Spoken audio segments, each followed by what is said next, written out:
You're about to hear from our speakers, after which the debate will be open to the floor, and I strongly encourage you to participate, to argue your case for or against the proposition. At the end of our debate, there will be a second vote. You've been pre-polled to determine your position in relation to the motion. There'll be a second and formal vote, and after that we'll see how those two votes compare. But now it's time for the panellists to make their opening statements. Opening the case for the proposition is Professor Nick Tonti-Filippini, Associate Dean and Head of Bioethics at the John Paul II Institute for Marriage and Family. He's chaired numerous public inquiries into bioethical issues and was the Deputy Chair of the Australian Health Ethics Committee. Professor Tonti-Filippini.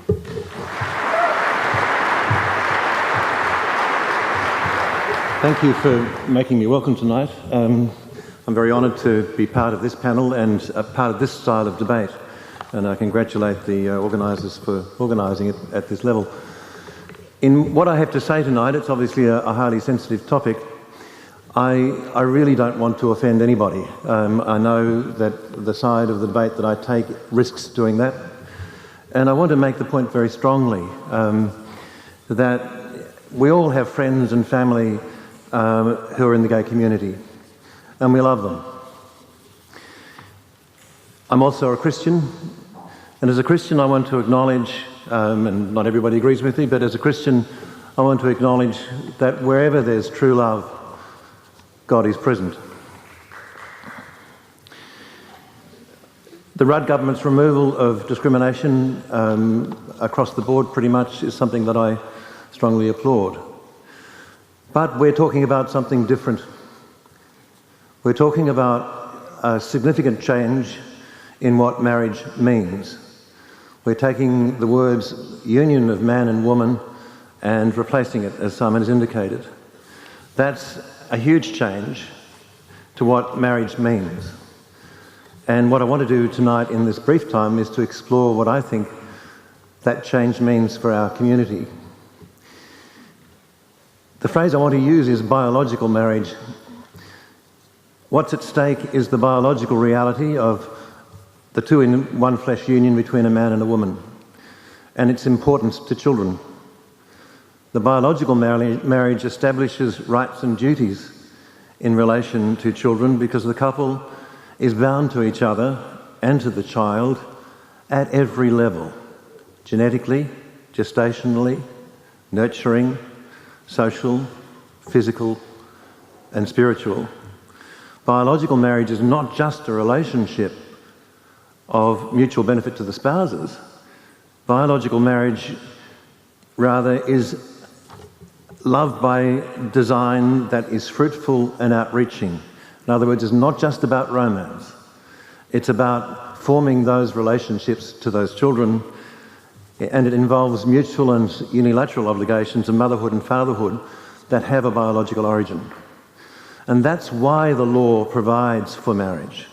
It provides for the celebration of a biological marriage, provides for gender difference in this context, and recognises the uniquely generative power of the union between a man and a woman. The couple's relationship is open to being extended to include children, and the children come into existence as an equal third party to that union, an embodiment of their love for each other, and thus as a permanent sign of their love for each other. As a consequence, marriage confers security and identity on the children because they result from that biological union. And then the unconditional obligations of being a mother and a father at all levels, genetically, gestationally, socially, physically and spiritually. The possibility of children is the crowning glory of a biological marriage. Stepchildren are in circumstances that are a little different. The biological parents of a child are irreplaceable. A step-parent never has exactly the same status because their relationship is always overshadowed by the reality of the existence of a natural biological parent. There's always someone in the wings.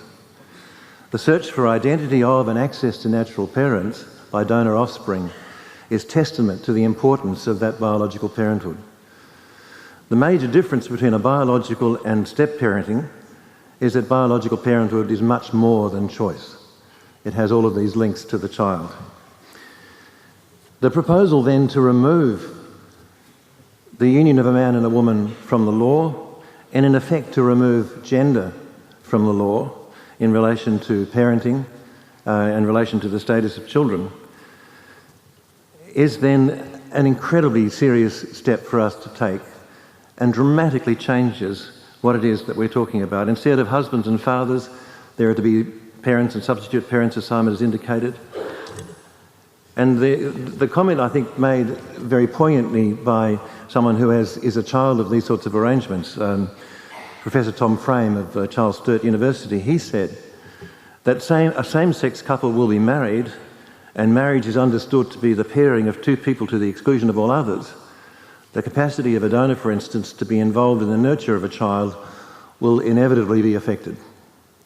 It's ironic when we are aware of how much children have suffered from absent fathers in all sorts of ways, that the proposed law is no longer to honour, no longer to recognise the role of biological parents, especially fathers, but also to a large extent mothers.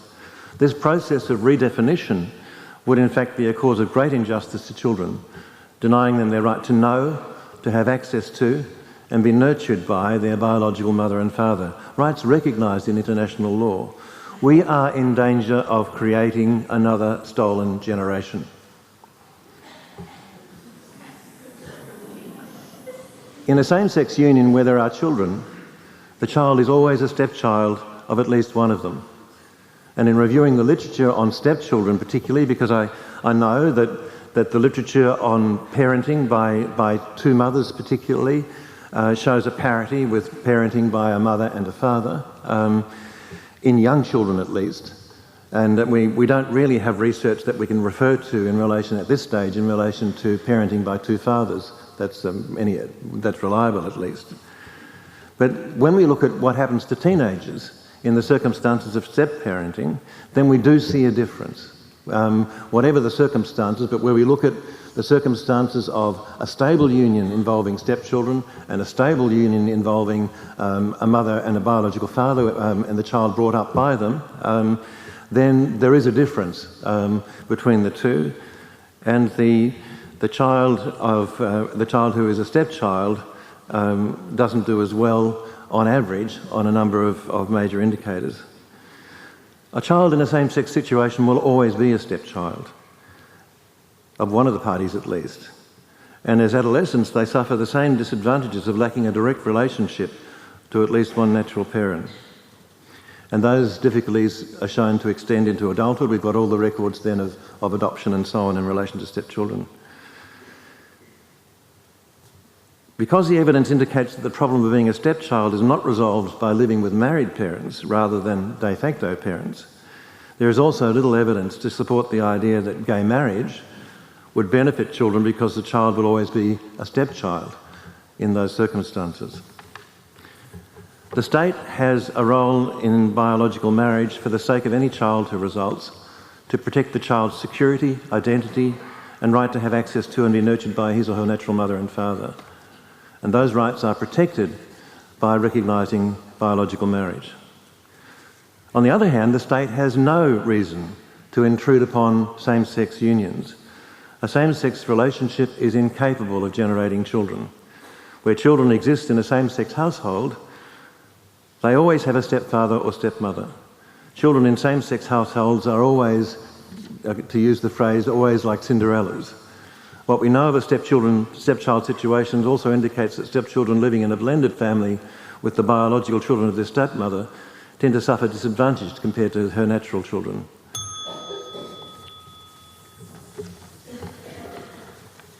Unfortunately, gay marriage is biologically, and I would say according to God's design, an impossibility. And changing the law would rob us of the institution of marriage and make marriage no longer recognised for what it is, as a love that goes beyond romance at all levels to establish the unilateral bonds of the project of being mother and father together and being bound to each other by that shared biological relationship to the child, and thus protecting the child's identity, security, lineage and family connectedness. Thank you.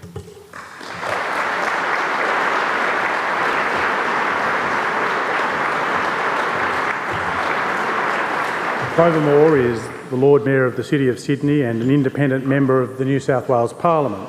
Throughout her political career, Clover Moore has advocated for the rights of sexual minorities. Would you please welcome her to the stage?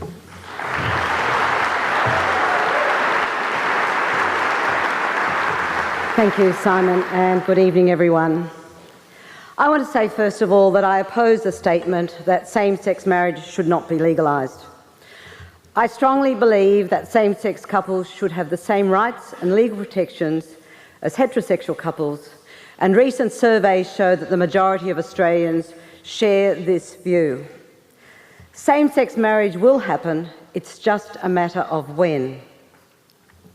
You have to ask the question, in an age when technological change is driving us into the future, why social change takes so long and why is it so tortuous? And before presenting my argument, I want to acknowledge the Aboriginal and Torres Strait Islander people, the traditional custodians of our land, and pay my respects to their elders, both past and present, and note their ongoing struggle for rights and recognition. At a fundraising function 2 weeks ago, I congratulated a gay couple just back from Argentina where they were married. They were talking excitedly about the wedding, and I was very happy for them. Their wedding didn't, as the churches argue, demean my Catholic marriage in any way. Neither did the actions of our celebrating priest, who left the church soon after our wedding and married my university tutor, but she was female. There is a wide acceptance that gay men and lesbians can and do have loving, caring and lifelong relationships, and it is beyond time that the law reflected this fact. And so what is the history of this law? Our legal definition of marriage, which says that marriage is between a man and a woman to the exclusion of all others for life, is from a 19th century divorce court ruling in a polygamy case. At the time, child labour was the norm, people were locked away in debtors' prisons, and women had virtually no rights.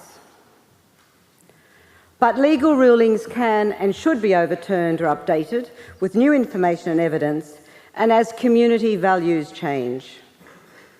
We no longer send children down the mine or up chimneys, and women now occupy the highest offices in the land. People from different races are no longer banned from marrying each other. But up until now, national leaders have kept marriage locked in a 19th century paradigm. My 1997 Significant Personal Relationships Bill in the New South Wales State Parliament proposed a legal register to recognise same-sex couples. While it didn't pass, it inspired proposals for legislation in Tasmania and Victoria, and when I became Lord Mayor for a City of Sydney register. New South Wales followed in 2010, 13 years after it was first proposed, which is almost a record for social reform. A register gives same-sex couples legal protection for their relationship, but a register is not the same as marriage. Marriage is about more than legal recognition. It is a public celebration of love and lifelong commitment, and it is the official public acceptance of a couple. It's the official acceptance that we as a society give to a couple.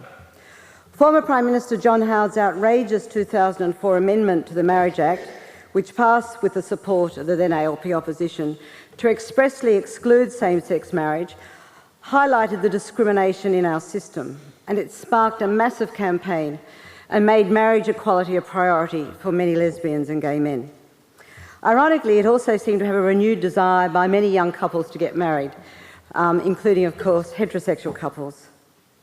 As one who has been in state parliament since 1988, local government on and off since 1980, and Lord Mayor of Sydney since 2004, I have played a part in pushing recalcitrant and timid governments on equal rights and social change.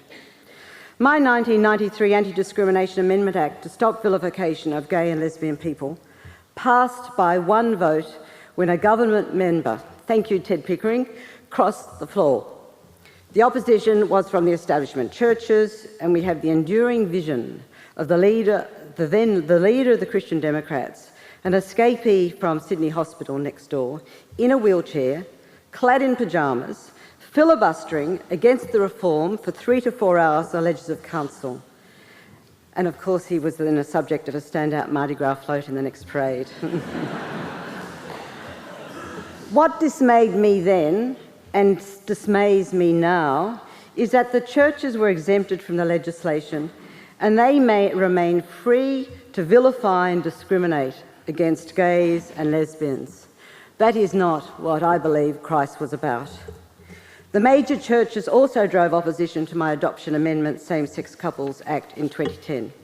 This act, now law, allows same-sex couples to adopt their children as a couple in New South Wales.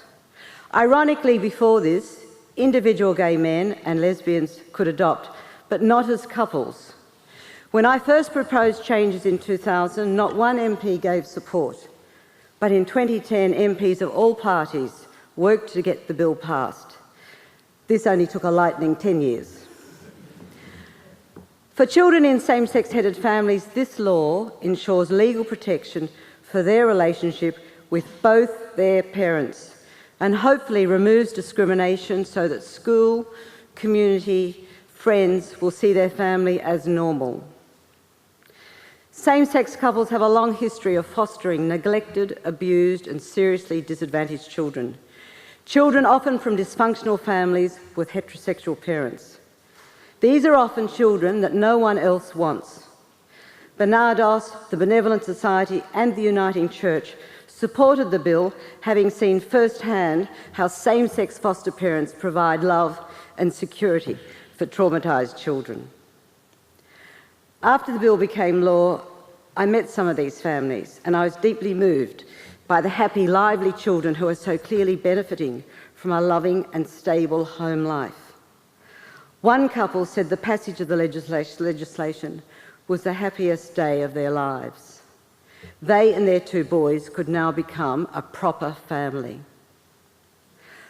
Ironically, churches that vehemently opposed adoption reform now oppose marriage equality. Yet both reforms are about human rights and the value of committed relationships and supportive families. Again, I think that's what Christ was about. I was moved by Federal Minister Penny Wong's words on a recent ABC Q&A.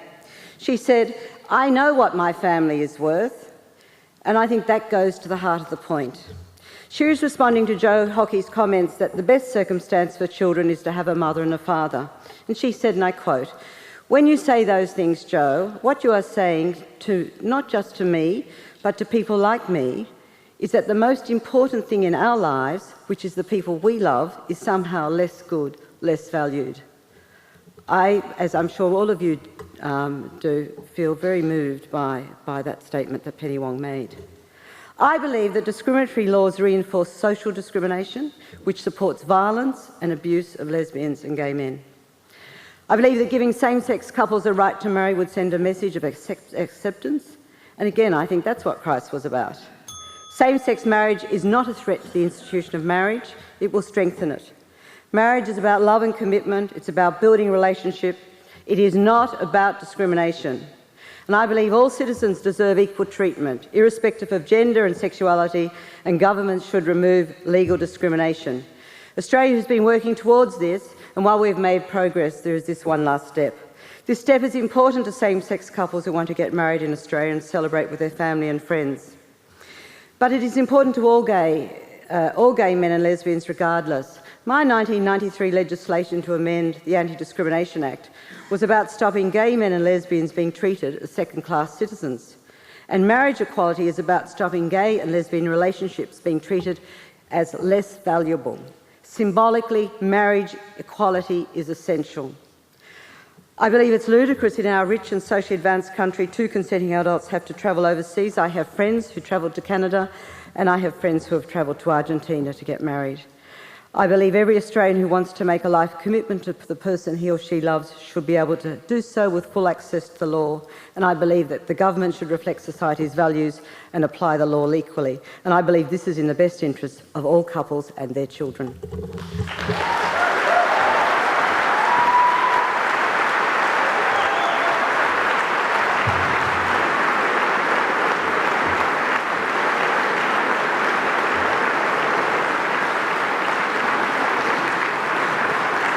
Professor Anna-Marie Jagos is head of the School of Letters, Art and Media at the University of Sydney. In addition to her scholarly work, she's a novelist. Her most recent novel, Slow Water, was shortlisted for the Miles Franklin Literary Award and has won other awards. Please welcome her.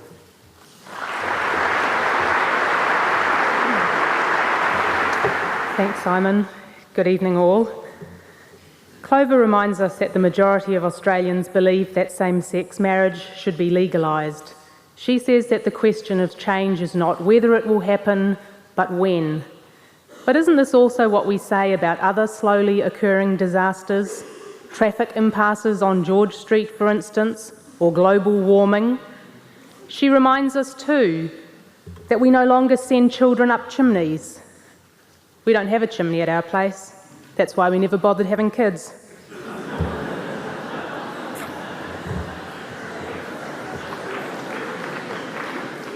I find myself in a pretty strange position tonight. In arguing that same-sex marriage should not be legalised, I propose a position that counters that of many people whose commitment to anti-homophobic politics and practice I passionately share. But I take up this strange and sometimes uncomfortable position to draw attention to the overwhelmingly simple, almost cartoonish way in which the issue of same-sex marriage is currently framed. In most public discussions, the issue of same-sex marriage is posed as a simple question, for or against, where to be for or against same-sex marriage is to be more or less for or against gay people. But I'm arguing tonight from an adamantly left-wing, progressive and pro-gay perspective that marriage is not a necessary good for gay people. As an institution, marriage needs lesbians and gay men more than we need marriage. Data from the Australian Bureau of Statistics indicate that across the last 20 or so years there's been a steady increase in divorce rates. A third of the marriages celebrated this weekend will end in divorce. Across the same time period, there's been a decline in marriage rates. More people divorcing, less people marrying, means that the percentage of married people in the total population is slowly shrinking. Feeling suspicious yet? The marriage that we are being invited to join in 2012 is not a flourishing, bullish opportunity. In an increasingly secular world, in a country like ours, where the legal entitlements that were once bundled with marriage are largely available to all de facto couples, straight or gay, marriage has fallen on tough times. Although most of the talk of legitimation focuses on the recognition that marriage would extend to gay men and lesbians, the truth is that lesbians and gay men are desperately needed to revive the flagging fortunes of marriage. But can we really be bothered? Since the 1961 Marriage Act, the definition of marriage in Australia is the union of a man and a woman to the exclusion of all others voluntarily entered into for life. A lot of attention has focused recently on that pesky opening phrase, the union of a man and a woman. But shouldn't we look as carefully at the rest of this almost entirely fanciful definition? To the exclusion of all others for life? This is not a very good description or definition of marriage as it exists today. At best, it is a wishful description, an idealised account of how we individually and collectively wish marriage would work. The credibility gap between the soft focus idealisation of marriage and its grittier realities suggests something of the scale of bad faith implicit in public discussions of marriage. Lesbian and gay communities and the feminist communities with which they have historically overlapped have long celebrated the values of sexual diversity over the sexual conformity represented by marriage, and the ethical importance of straight talking about sex rather than the double standards so frequently observed in marriage's vicinity. Gay men and lesbians can sneak around with the best of them, of course, but marriage, as it is legally defined, generates conditions for sexual dishonesty, disavowal, and hypocrisy. There's a tendency among its proponents to represent same-sex marriage as the final chapter in the story of gay acceptance, as we have heard tonight from Clover, the last civil right, as it has been exaggeratedly called. But marriage today has been strongly shaped by the social and sexual everyday life experiments of those groups of people who across the long 20th century have chosen to or been required to organise their sexual and social lives in post-traditional ways outside the institution of marriage. It is in large part because of gay and feminist innovations in living that marriage today is increasingly understood not as a religious but a social relation, characterised not by male domination but equality and mutuality between the sexes, valued not in terms of its contractual basis but in terms of its ongoing contribution to a person's sense of well-being, and maintained not until death do us part but for as long as both parties find satisfaction in it. Rather than admit lesbians and gay men to marriage as currently conceived, why not avow more fully the range of options that characterise a lot of our lives and living arrangements? Why not support and recognise the alternative intimacies that gay communities, among others, have been developing for decades? To extend the conformist embrace of marriage to same-sex couples is to lack imagination. The argument in favour of extending legal marriage to same-sex couples depends primarily on wanting to extend the benefits and privilege of marriage to lesbians and gays. But it must be recognised that this comes at a cost. Allowing gays and lesbians to marry will not stop marriage from being exclusionary. In recognising some gay and lesbian relationships as marriages, same-sex marriage emphasises the continued illegitimacy of other sexual arrangements and other social actors. The legalisation of same-sex marriage has risky consequences that exceed the good intentions of many of those arguing for it. Marriage recognises the worth of some relationships by raising them over the worth of others. Outside the newly enlarged circle of social approval and privilege afforded by same-sex marriage will stand those whose erotic lives are not organised around the values symbolised by marriage: coupledom, monogamy, permanence, domestic cohabitation.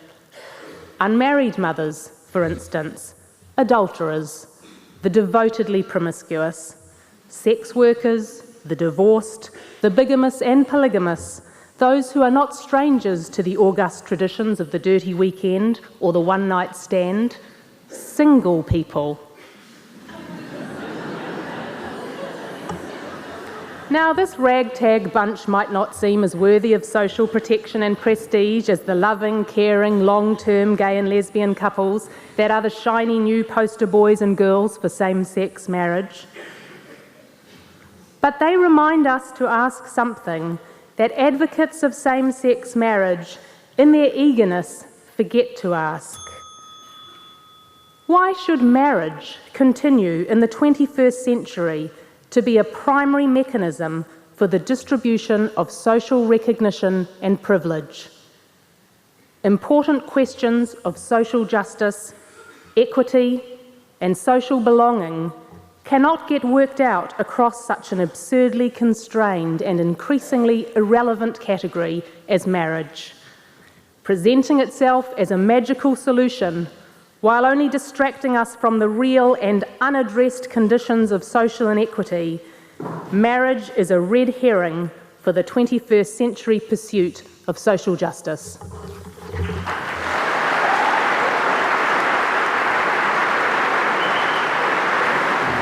Mark Textor is a leading Australian opinion pollster and campaign strategist. His self-taught skills in polling have been honed in such diverse environments as US congressional races, Fijian general elections, as well as his work for the Conservatives in the UK and Australia. He is now a founding partner in the campaign strategy group Crosby Textor. Mark Textor. G'day.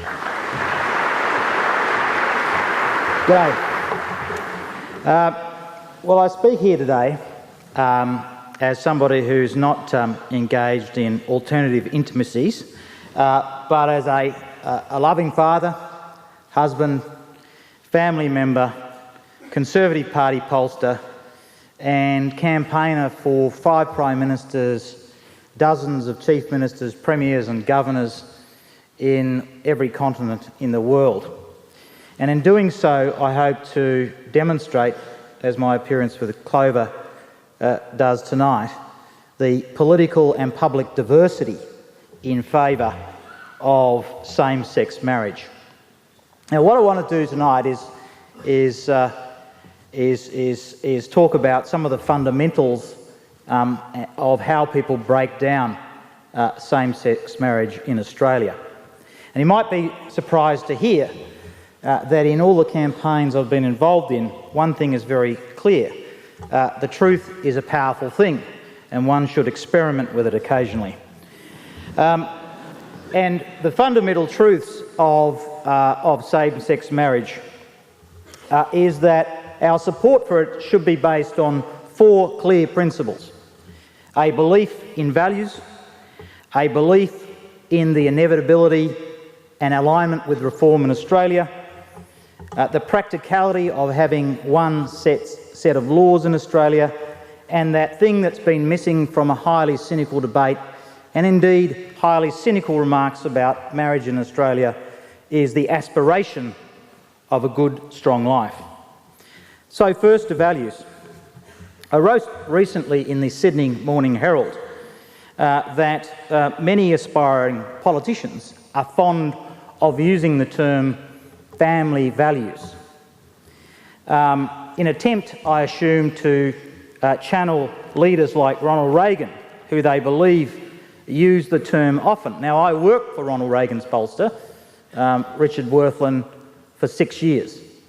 And he was a Mormon elder, of all people. But even he said there are no such things as family values. Indeed, he said in his 1986 State of the Union address, "And despite the pressure of our modern world, family and community remain the moral core of our society. They are the guardians of our values and hopes for the future. They are why we say private values must be at the heart of public policy." And while Reagan spoke of values and families, as I said, he does not speak of family values. That is because he understood, as many don't, that there are no such things as family values, but those things that are important to families.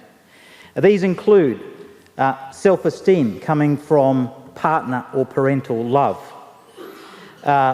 accomplishment such as when a parent teaches their child how to read, or when a same-sex couple buy a house together, a sense of physical and personal security that comes from home and tender contact, and happiness that comes from a sense of belonging and love.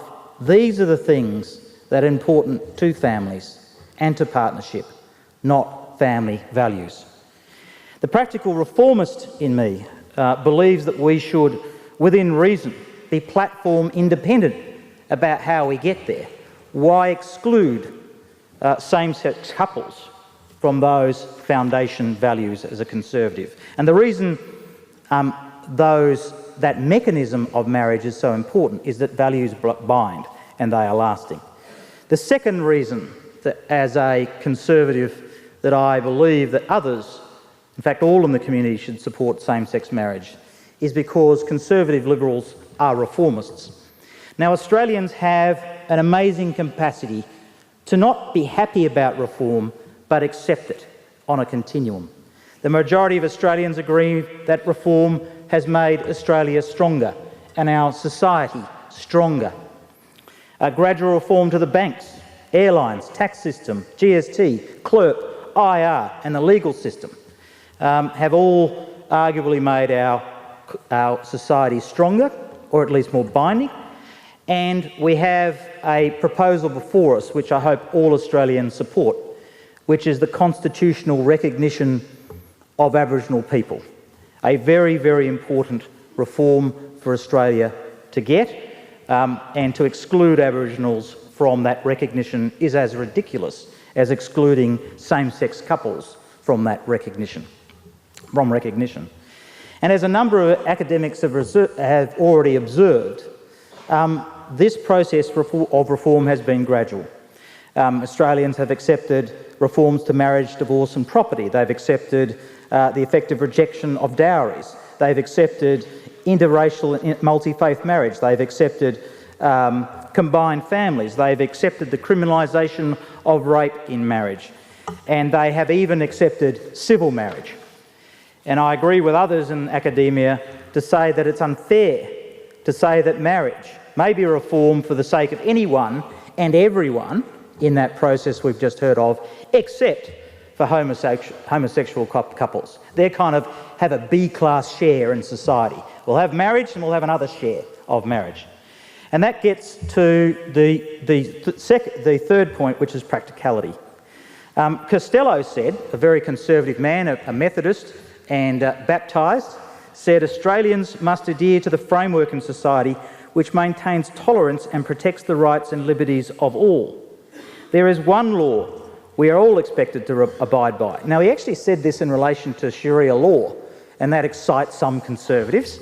But you cannot believe in one law for some issues and some people and all society, and not for same-sex couples.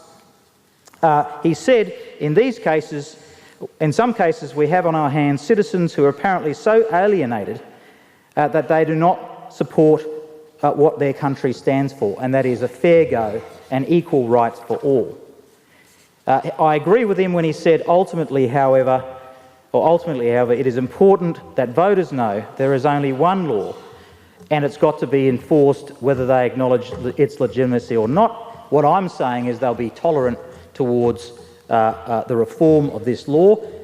Most people support it, but for those who don't support it, I believe that the evidence suggests that ultimately they will support this reform.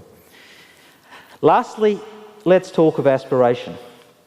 And I think this gets to the heart of the issue. Denying the aspiration of Australians, this wonderful, positive, remarkable country in the bottom end of the world who's made its own success. A country that's dealt with its problems, dealt with racism and the rejection of certain members, and ultimately finds a way to accept all groups. Now, for the Conservatives out there and in the room, I say one thing. If you read, for example, a little document written many, many, many years ago called the Liberal Party Constitution and Platform, and it says, and remember this shows the diversity of views, that they believe in equal opportunity, with Australians having the opportunity to reach their full potential in a tolerant national community. Australians may well ask, why not the full potential of recognised marriage? How can we say we have achieved equality when we prevent loving couples from marriage on the basis of their sexuality? At the core of Australian liberalism is the belief in freedom to achieve success and contribute to our society. That means through the family unit, the parental unit and the partnership unit, however it is constituted. If one believes in the aspiration of a better life and a happier life, which Australia should produce for all its citizens, then one must get behind laws that truly enable all Australians to achieve their desire of the societal bond and affirmation of recognised marriage, not a second-class version, a B-class share for those who happen to believe or to be in same-sex partnerships. Anything else is marriage apartheid. Liberals and Conservatives are fond of the expression, a hand up, not a handout. I believe that civil unions only sound like a handout to me. I believe same-sex marriage is the hand that reaches to a higher aspiration for us all. I love my country. I'm a conservative patriot. But I want it to be a better place, but not just for some. I want it to be a better place for all, including the recognition of the bond of love between people. We've heard a lot of words about love and values tonight from both sides. How can you deny love and value? How can you divide those two notions by having two concepts for it, the A and the B class share for marriage? That is wrong and un-Australian.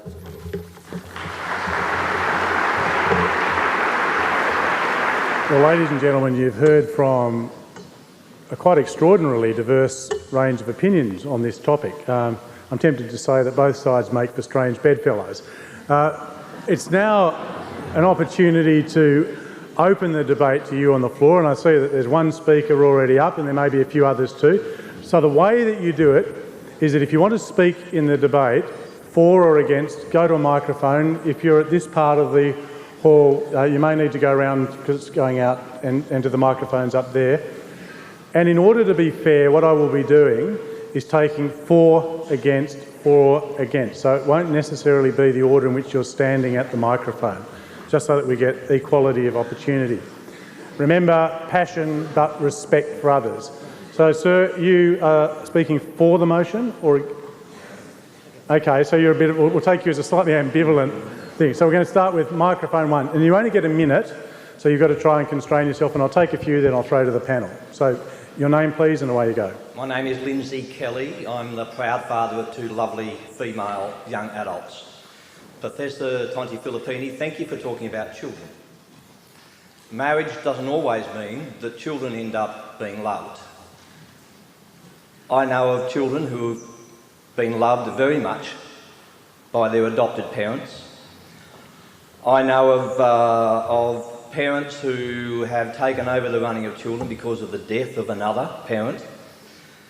I've seen unmarried males and females with their children who bring those children up extremely well. And I've seen children of married couples being brought up in a very dysfunctional relationship which has caused those children great damage. I'd like to hear your views on how you balance perfection of marriage versus those situations. Okay, thank you. I'm going to take that as a question. So I'm looking for somebody who wants to speak definitely for the motion, the next one. Is anybody who for? Yes, so you come to the front. And then if you're for the motion, that is you agree with this side. Okay, your name and your minute starts now. My name is Peter Madden. I'm also the father of 4 beautiful children. I'm for, and I just want to ask the panel here. Number one, Clover Moore, who again and again related same-sex marriage to race and racial equality. I know many former homosexuals, but I don't know any former Aboriginals or former black people. And I'd just like you to speak into that because it's a totally different issue. Secondly, the argument that we've just heard, where do we draw the line with equality? Should a father be able to marry his daughter, a brother his sister, an 11-year-old boy, an 11-year-old girl, if they love each other? Where do we set the boundaries? We've got to determine that we have a boundary here. There's an ancient construct that has served our society very well right throughout history, and if we tamper with it, there are major consequences. Is it only for same-sex marriage? This speaks of the slippery slope argument. There are many different arguments, but I'd like you to speak into that one. Thank you. Okay. Yeah. Feel free to applaud the people on the floor. Okay, speaking against the motion. I'm certainly speaking against the motion, and I'm not sure that either of the good professors were really speaking for the motion. Professor Filippi Tonti appeared to be arguing in favour of a new legal concept, which you might call biological marriage, as if marriage should only be limited to those people who fulfil his definition of biological marriage, which is a concept not known in Australian law, which would seem to exclude all marriages that fall outside this very limited definition. And the other good professor appeared to be arguing against the merits of marriage. Surely if she believes marriage is as outmoded and deserves rejection, same-sex couples should be given the opportunity to reject it. Right.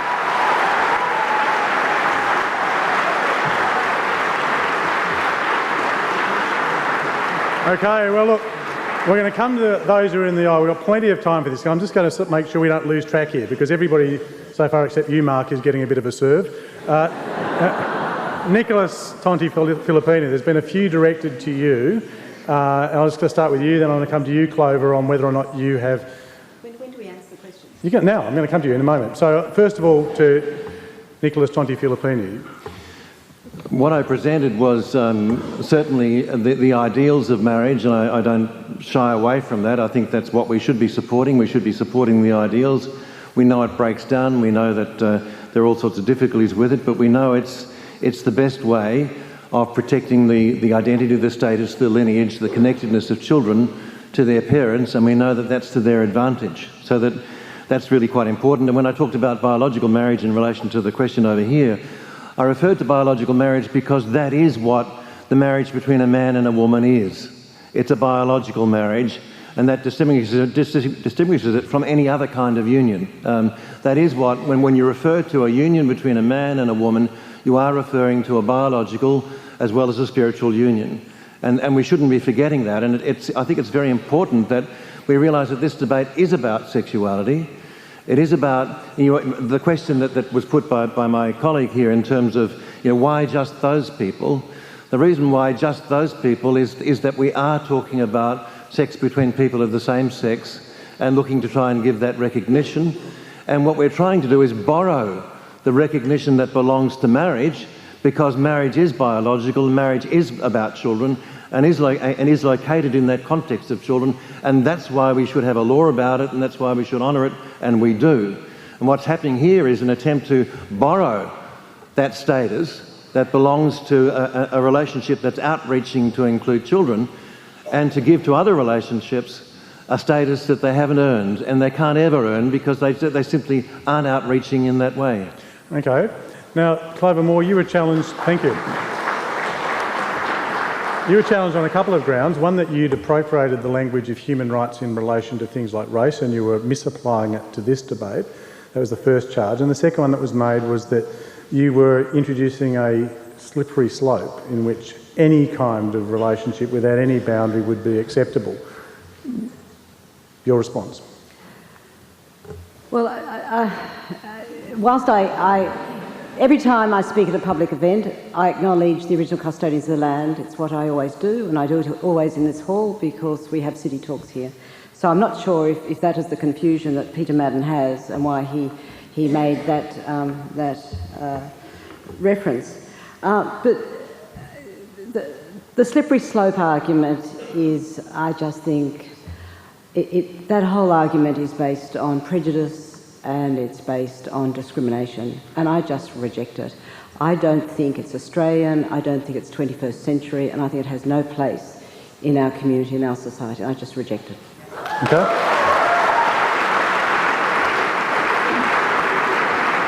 Anna-Marie, thunderous applause for the person who said, well, look, if it's not that good, well, let gay, lesbian, same-sex couples actually reject it freely.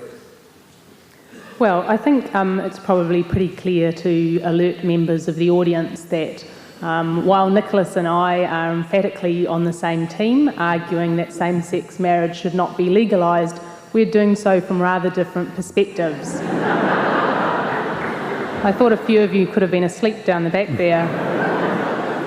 But we have been united in our strategy of having unpronounceable surnames, which I think is working pretty well for us tonight.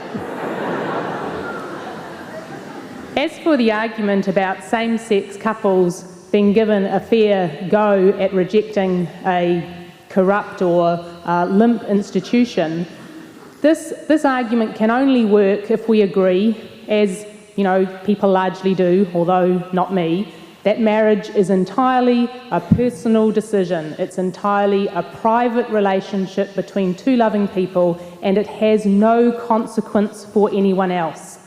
I have argued in my speech tonight that, in fact, marriage's exclusions are consequential for the unmarried. Whether that unmarried is, at present, same-sex couples in long-term relationships, or whether, post the legislative change, it will be a whole myriad set of other sexual actors, equally members of our community who do not conform to these notions of monogamy, permanence, etc. So for me, the matter is not a simple matter. It's not a consumer decision. Do I look good in that? The question is, do any of us have the right to occupy positions of privilege that depend on excluding people who are not like us? Mark talks tonight of diversity. By that he means people who are exactly like married heterosexuals, except in one respect. I call that conformity. Okay.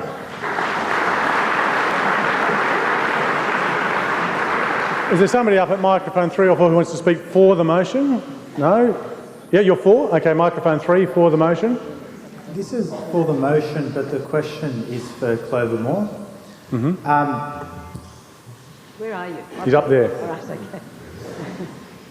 Do you support an exception, assuming same-sex marriage is legalised, for ministers of religion who disagree with it and do not want to celebrate such a ceremony, bearing in mind that freedom of religion is a right that is actually a human right? Okay, so we'll come back to that. Should there be a conscientious objection for ministers of religion performing these marriages if it's lawful? Speaking against the motion, is that right? I'm speaking for. Is there anybody up there who wants to speak against the motion at microphone 4? No? Okay, we'll come down to microphone 2, speaking against the motion. First of all, I'd like to thank Clover for her support of the gay and lesbian community in Sydney. Secondly, I'd like to thank Barack Obama for opening the discussion up. It's going to be a domino effect around the world, which is fantastic. And thirdly, I'd like to thank Penny Wong for her passion and conviction. It's a matter of choice. And I'm just going to give you an example of my personal experience. My brother has never acknowledged my partner of 21 years. My niece, his daughter, has snubbed me twice, both at my father's funeral and at my sister's funeral. Now, that's just because the church, which he is a born-again Christian, part of, does not acknowledge me and my relationship. How do you counter that for Christianity? Okay.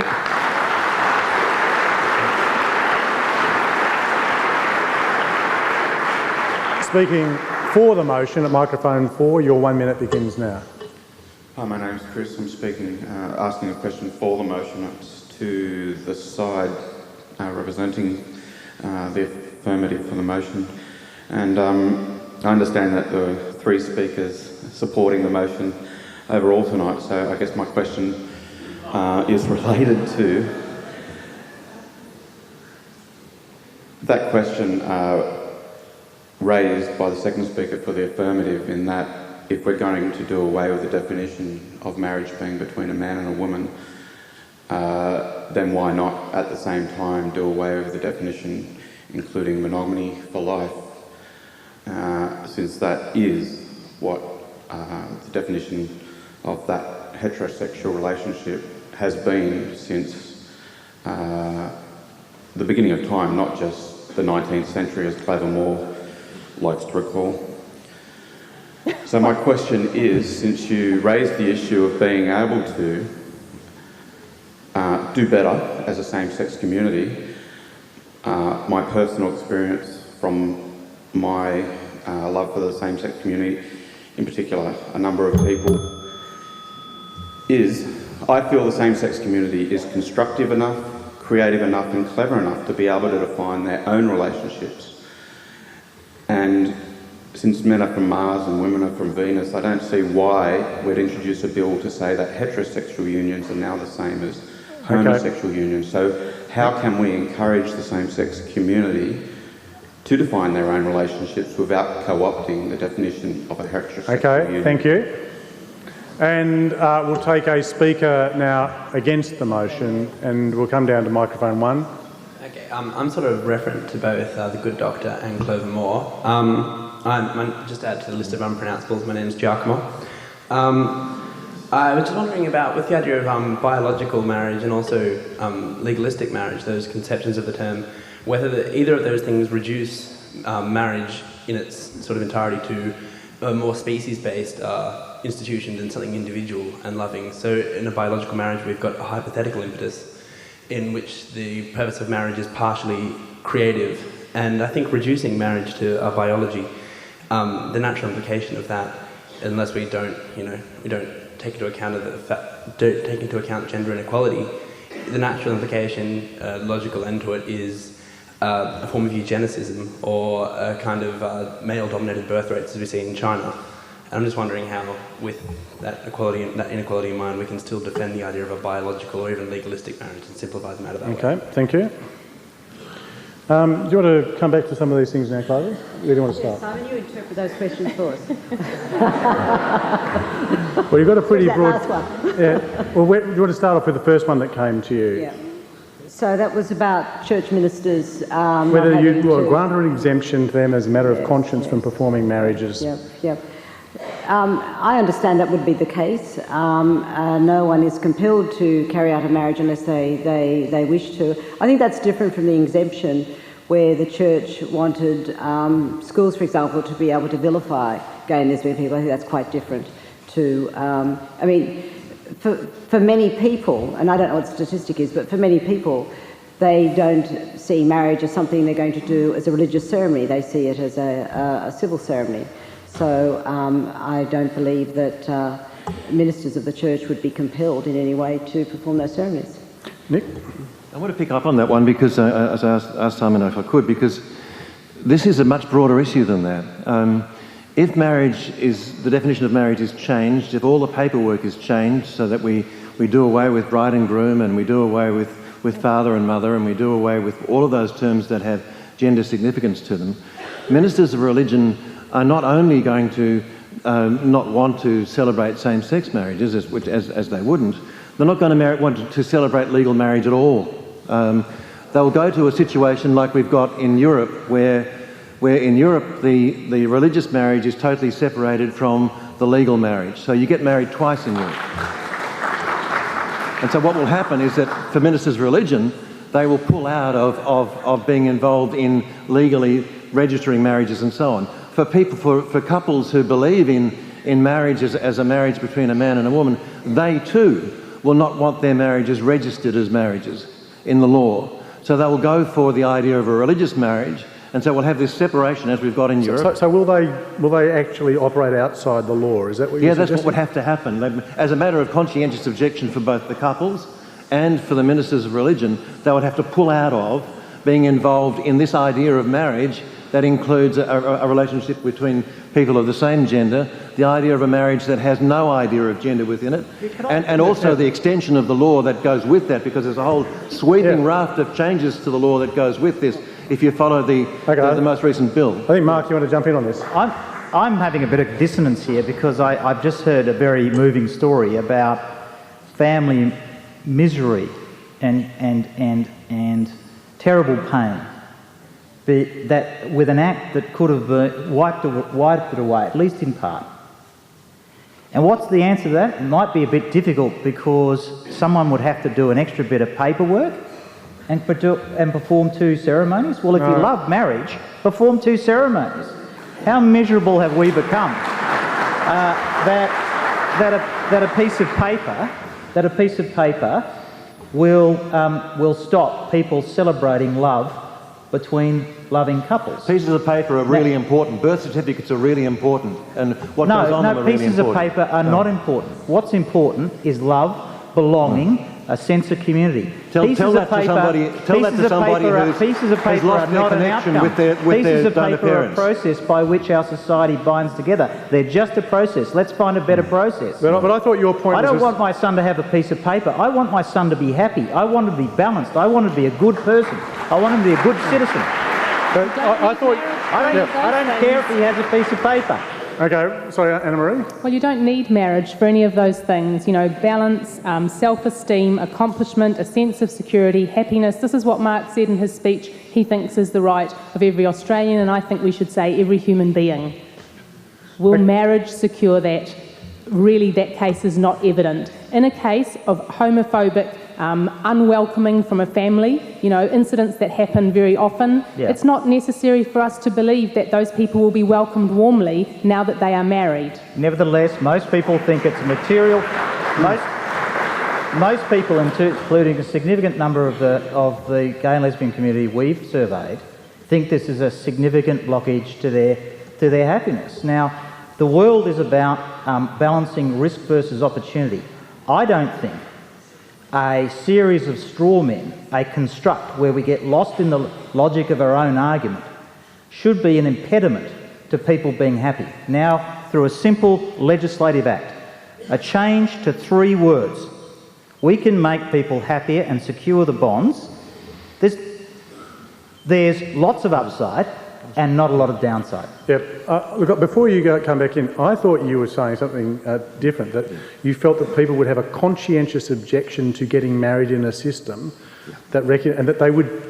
That was the reason. Yeah. Which I think. I mean, if that's the view you're putting, address what that might mean for the lady who spoke so passionately about her own experience. Yes, I wanted to. I thought we were dealing this question by question. Yeah, so but we're rolling a bit together. Yeah.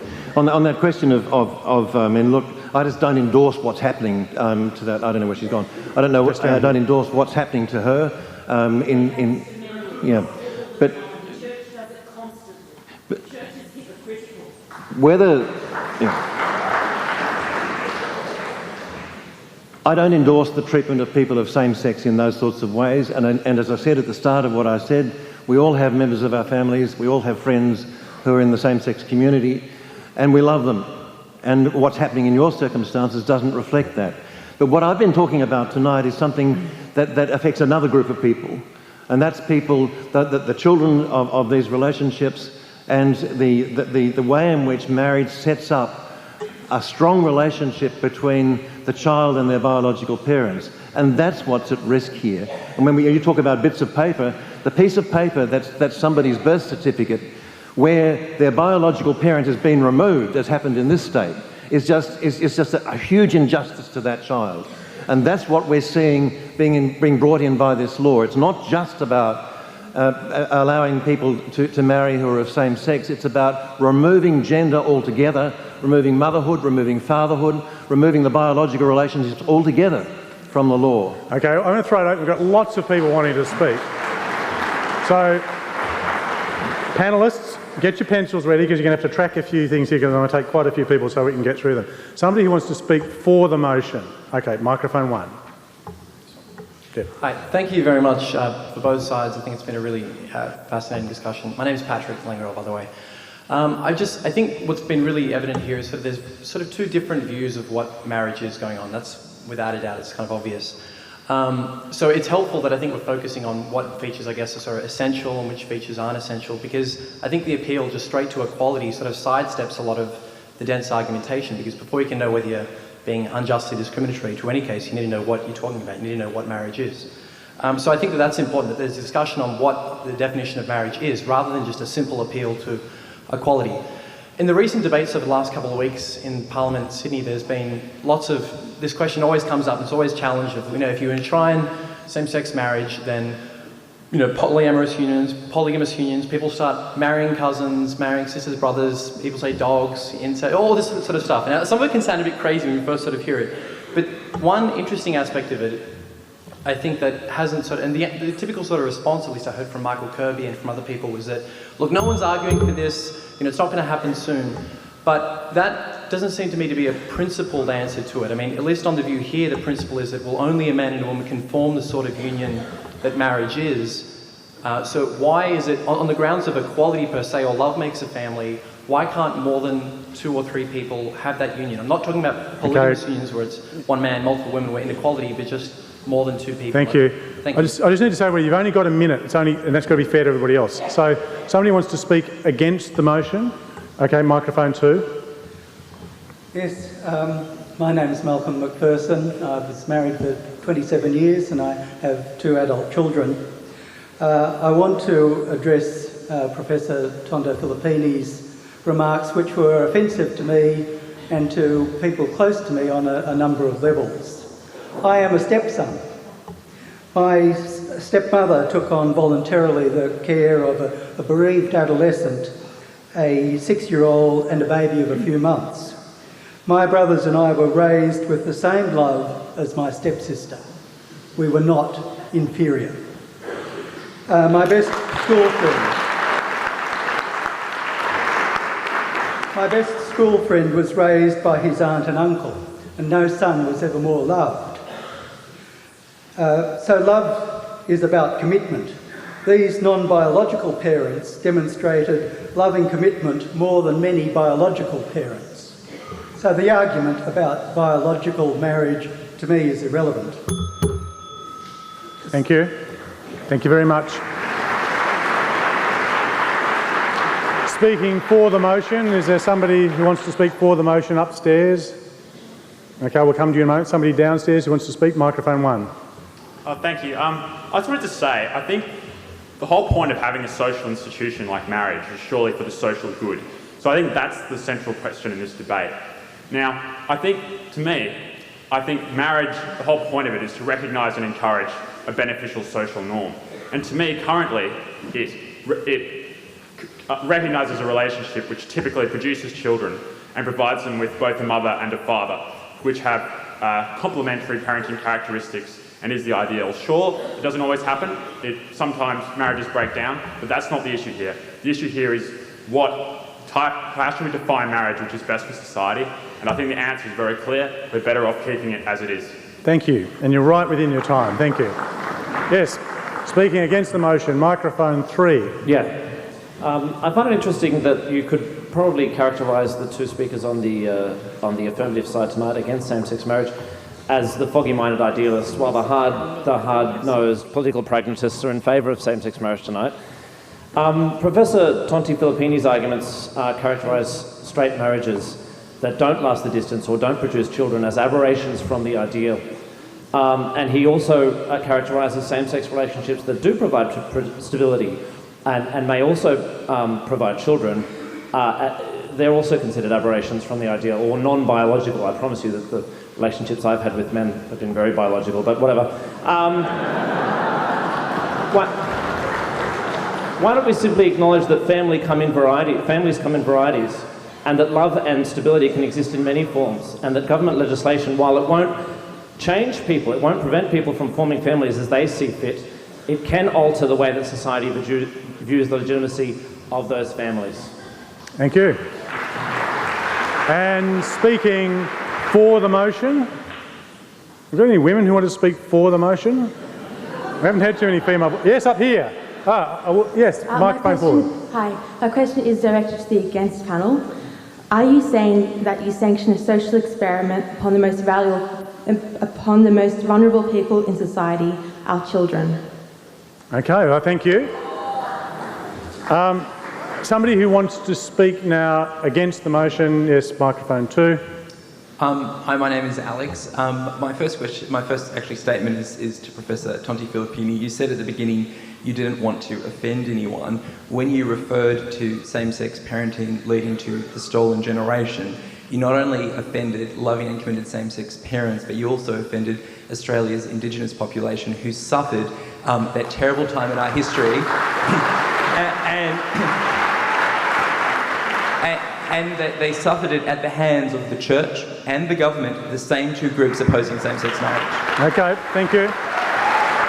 My question quickly is to Mark. Yeah, very quickly. Because he's been left out of questions. As a conservative, what do you find are the best arguments for same-sex marriage that help to change conservative minds? Okay, I think he gave them before. We'll come back to that. Nicholas, you've been skewed on a couple of occasions, once in relation to how people feel about stepchildren, step-parenting and things of that kind, and secondly, in relation to reference to a stolen generation. So I might start with you and then flick across to Mark. Thank you. In relation to the comments made about stepchildren, what I'm defending here is the right of a child to know who his or her biological parents are. And what we're seeing in the way the legislation is being drafted in several states, and what we've seen as the result of the sweeping changes that are possible and likely under the Wilkie-Brandt legislation, which has a way of changing all of that, we're seeing that connection being removed, and that's what I'm trying to defend. What I'm saying is that in the circumstances of stepchildren, they have a right to know who their biological parents are. They have a right to have a relationship to them. And what we're doing by these changes that we're making in removing gender from and removing biology from the legislation and from the institution of marriage, we're removing that right that marriage protects. That is, it protects the right of a child to have those strong connections. On the other question, in terms of the stolen generation, the notion that children in step homes don't do as well. I use this term advisedly, and I discussed it with two Aboriginal people, and I just contest the idea that I have offended anybody by using the phrase in that way, because the issue is very similar.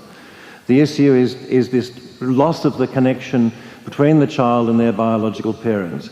That's what this legislation, that the effect of this legislation would have, and the changes that go with it, of sweeping away a child's right to have a connection to their biological parents. And that's exactly what happened in the stolen generation, and I don't have to apologise to anybody for using a phrase in that way to mean exactly the same thing. Thank you. And Mark Textor, briefly, your knockdown argument for the sceptical Conservative. Well, I just first, in terms of Nick's argument, I believe him to be a good person and man. I object to you on an intellectual basis when we say that the stolen generations can be equated to this, because in this case we are talking about the voluntary union of two people that love each other to form a family. In that case, we're talking about families who were ripped apart, and therefore I don't think you can... jump in. In relation to... Forming that union, you're ripping apart that child's relationship to that one other person who's either a father or a mother to that child. I'm an empiricist, and for my sins, and I just don't see any evidence that the promise that would come from the legal union of a same-sex couple would involve such angst, I believe, in opportunity. It's me as a libertarian conservative. I believe in the opportunity that comes from things like this, rather than finding the few warts and pimples on something. So I think we've got to separate a potential flaw in legislation with the intent of the legislation. And I agree that parts of the legislation could go wrong, but any part of a piece of legislation could go wrong. That's why we have so many amendments, so many processes.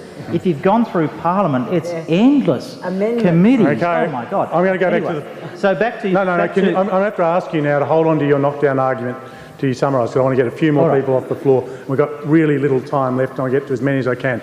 Are you for or Sorry, against? For? For the motion? Up there, microphone 3. I'm both, one each way. Away you go. I have a solution, because I've heard perhaps the two most interesting arguments from the for side, I think, tonight. Sorry, guys over there. However, my heart lies with you in the against motion. Nick, you talk about marriage being biological. I am a happily married woman, I am barren, and I have no children, and I reject that notion of marriage wholeheartedly.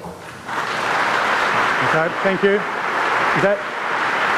On that note, I make a proposal that we may find a solution and a resolve to this.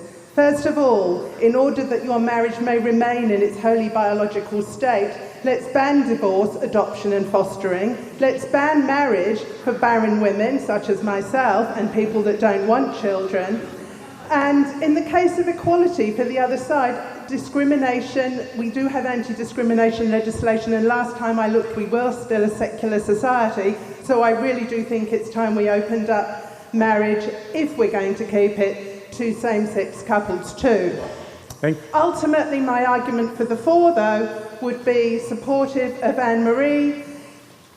After having made marriage able to be open to same-sex couples, why don't we just ban the Marriage Act? What interest has the law got in how people live and who they choose to have sex with? Okay.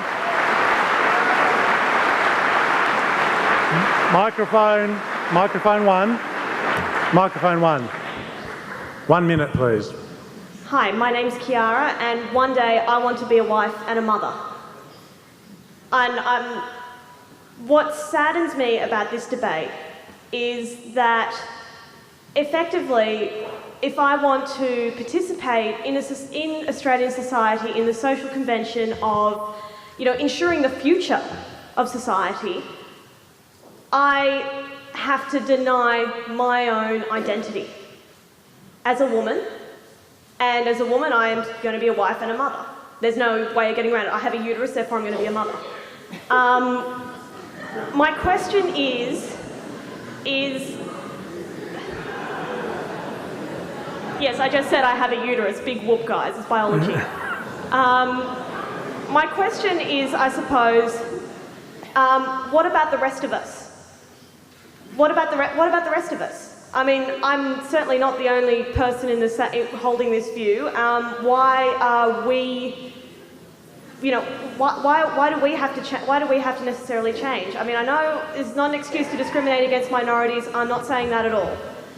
But why are we changing something that has been so ingrained and so prevalent and has served us well for the most part, when I don't see a reason to do so? Okay, so why should the majority change something which is there? Why should the Conservative position be altered for the sake of change? Is that it? Yes. Why should it be done for the sake of changing? Okay, thank you. I'm going to take, now look, I can only take time for one more person at each microphone, so I'm going to take 4, 2, 1 and 3. Okay, 4, 2, 1, 3.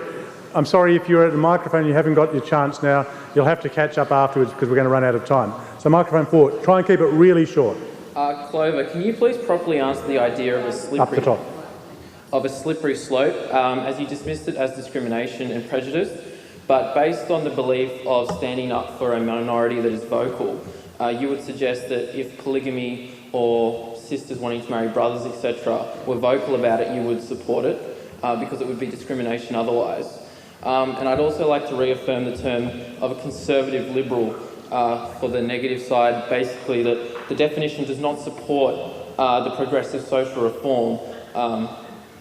So can you please stop using conservative liberal to lead people astray? Okay. Microphone 2, 1 minute max. Hi, my name's Terry. I'm an older man.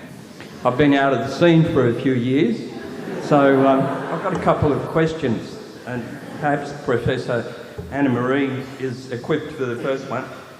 In my younger years, I spent a lot of time around homosexual men. Back in the 1960s and 70s, they were some of the most interesting and witty people I could find.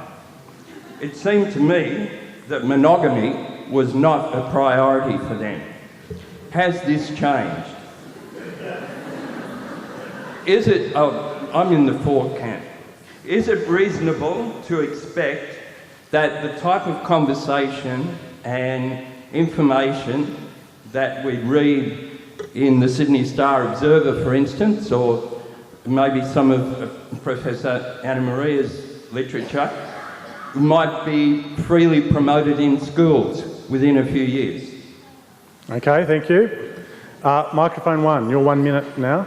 Hi, my name's Gabriel, and the point that I was going to make, actually, the barren woman upstairs made it way better than I did. That I was going to, but I just wanted to add to that the definition of marriage doesn't necessarily presuppose that you're going to have kids, which is why I think this whole child rights thing is irrelevant anyway.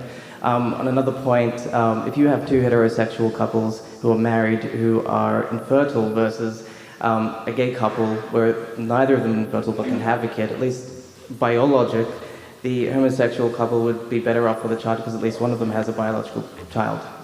Okay, thank you. And the final speaker is up in microphone 3. I don't know that this is worthy of being the final comment of the evening, but I'm speaking both as one of those single people that Anna-Marie talked about, but also as a member of the legal profession. And I think, whilst my heart is very much with Clover and Mark, I think to trot out the argument that this change should happen because it's in step with public opinion is fundamentally to undercut what our law and legislation should be about.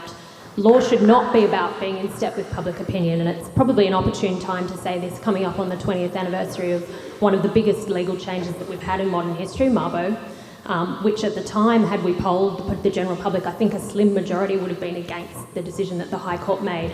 The role of law should be to lead public opinion and perhaps to speed up that glacial pace of social change that Clover had a dig at.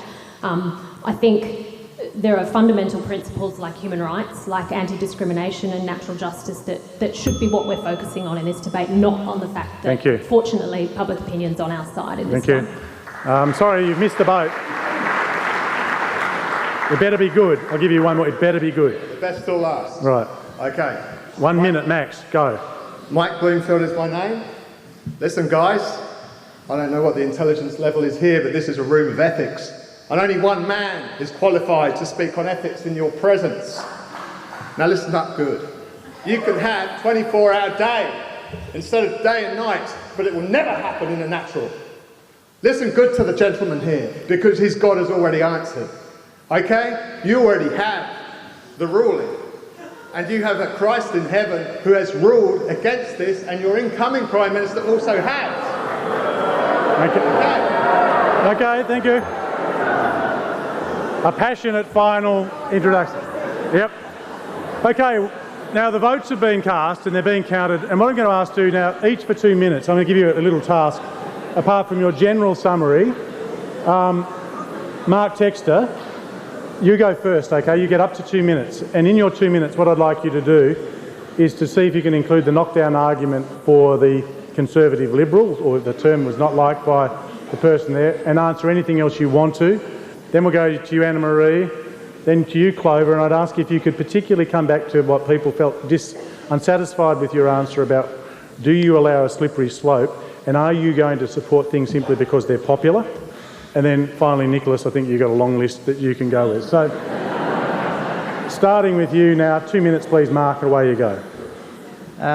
Yeah, thank you. Oh, this has been very interesting indeed, and I've got to say, what a marvellous celebration of democracy in progress, where everybody can have their say without fear of intimidation, and hopefully a balanced outcome would be raised. As to the young, slightly cranky gentleman about whether I'm Conservative or not, mate, I think I've earned the right to call myself whatever I liked. I've been running campaigns for the Conservative side of politics for 25 years and won most of them. So I don't want to be lectured about what I can and cannot say about myself. And when you grow up, what happens when you grow up and have children and have relationships and learn to love and learn to share and learn to moderate your cranky, angry and opinion that you have when you're young, you learn that you learn to consider matters on their merit. And I think what we're talking about tonight, and I think the essence of what we're saying on our side, is that we're not for revolution, we're for evolution, and a word that mightn't be popular with you. And because I'm an empiricist, I like evidence. And what we've seen is the gradual and gentle process of democracy. I do not believe the law should lead. Law without the boundaries of public opinion is oppression. So we should moderate the law, all parts of our society to integrate, and at the moment they're saying this. More and more people are joining in same-sex union. There is a great societal cost when they don't. Unnecessary pain, unnecessary division in our society. We would like less division, we'd like vibrant debate but less personal division, for very little cost, for the change of 3 words. Despite the sprawl men of extra processes and everything else, let's have what Australians desire, which is the aspiration of something better. Thank you.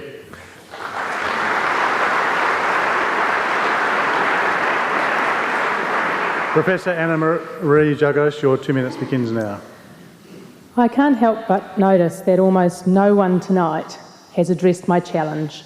Almost no one from the floor, and certainly no one from the opposing team. No one has really responded to my argument that same-sex marriage replicates differently the same forms of social exclusion that are intrinsic to marriage. And that's my challenge to Clover in her rebuttal. I wrote a whole speech, I want to hear something. Given the narrow terms of the public conversation to date, when people say they are for same-sex marriage, They are mostly saying, as we heard Mark saying tonight, that they are for the recognition of gays and lesbians and their social worlds, for social justice, for equity, for a world without discrimination. Me too. But we don't need marriage for any of that.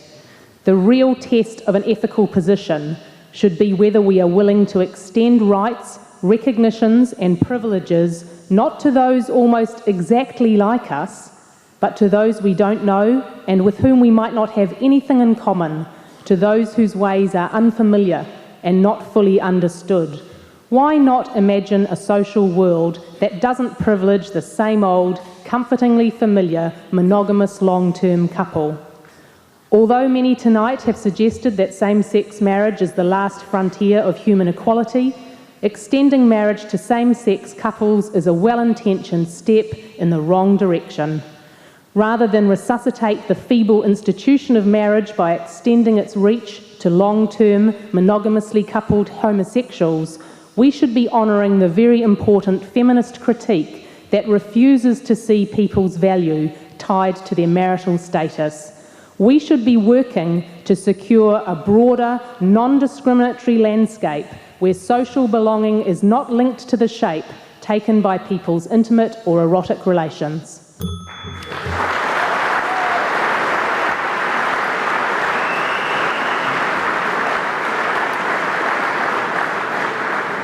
The Lord Mayor of Sydney, Clover Moore. So you wanted me to address a couple of those questions, and the slippery slope argument is one that's put up, and I do reject it. I just think it's a classic view based on prejudice, and it's also a classic opposition to change. If you have change, the sky is going to fall in. I know that as a reformer for all of my political life, that you consult with people, you get a majority view, you make a commitment to carry out an action, and then you carry it out. And some do think the sky's going to fall in, and you know the sky never does.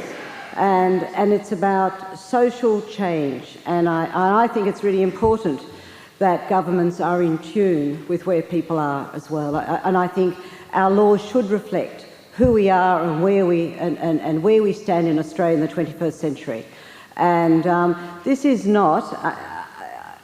I feel very concerned about what Nick said. You know, the whole emphasis on the biological relationship.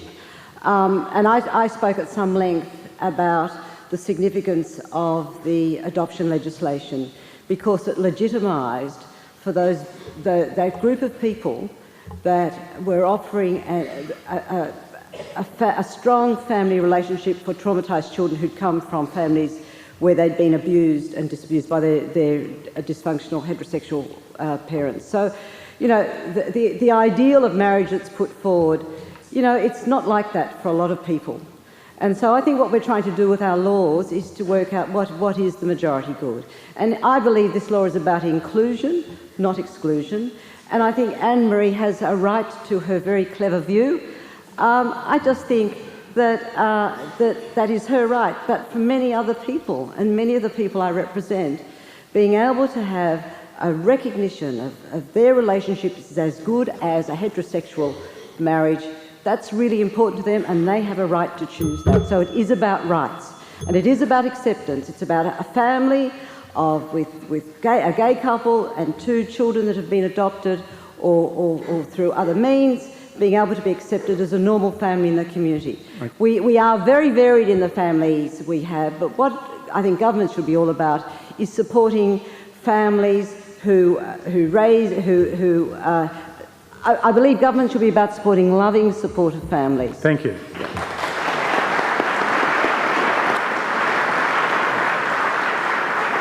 And last but certainly not least, your 2 minutes, Professor Nick Tonti-Filippini. Thanks, Simon.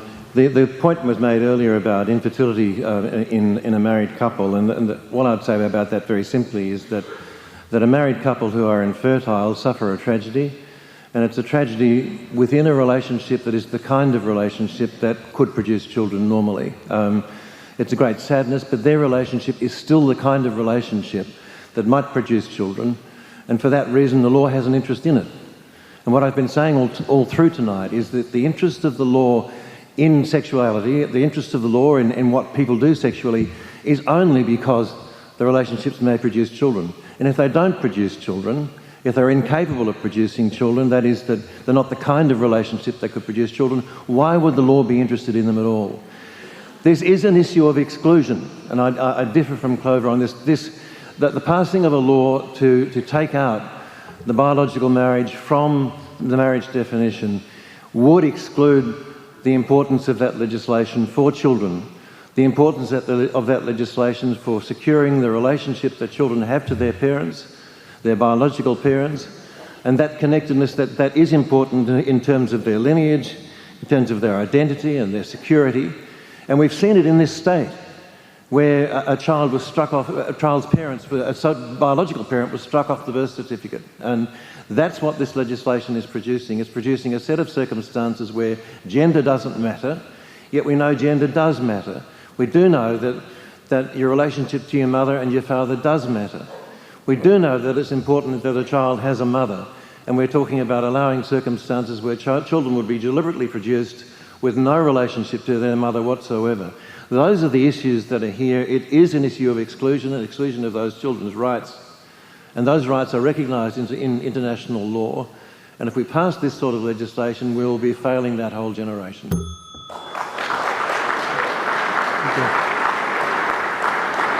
Well, ladies and gentlemen, before I take the results, they're coming anyway, so thank you. I just wanted to say that I hope you noticed that when the gentleman said there was only one person in the room qualified to talk about ethics and then pointed at Nicholas, that I didn't flinch. In a moment, I will be giving you the results of the pre-debate poll, which was cast as you entered the City Recital Hall, and then the result after you've heard the arguments. Before I do, just a couple of people I need to thank. Deb Richards, who's the executive producer of IQ2 Aus, Chris Parker, who manages the event, the staff management and management of the City Recital Hall, volunteers who've conducted the ballot, the editor and management of the ABC, and of course the Mayor, Aldermen and officers of the City of Sydney, which assist us to stage these debates, the supporters at AMP and from professional public relations. And of course, in a moment, I'll ask you formally to thank our speakers. I just should mention that if you're interested in these debates, the next one's on the 26th of June, and it is that we've seen the energy future and it's nuclear. And Professor Ian Lowe is speaking, but I think particularly interesting is Fumihiko Yoshida, who's the Deputy Director of the editorial board at Asahi Shimbun, who'll be coming down from Japan and, of course, throwing a particular light on that decision. But back to this debate. So it's now time for the final poll results. Now, before the debate, here is how the results stood.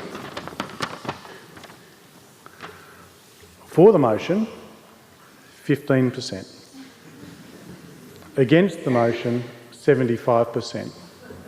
And 10% were undecided. So there's a lot at stake in this in terms of the moves that happened. In a moment, I'm going to reveal to you the results. And you might think that the debate has been won purely on the numbers, but you might also be interested in the size of any swing. At least I know Mark Textor will be.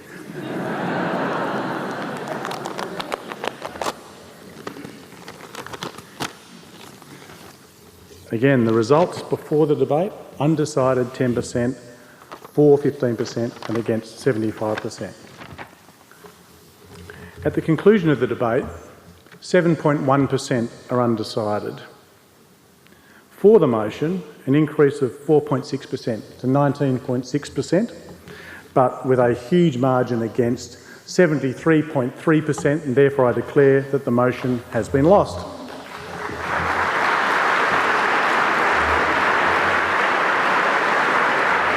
The debate has been, the debate has been that same-sex marriage should not be legalised. Please would you join with me in congratulating the negative for their win, but particularly all of our speakers, Professor Nicholas Tonti-Filippina, the Lord Mayor of Sydney, Clover Moore, Anna Marie Jargos and Mark Textor.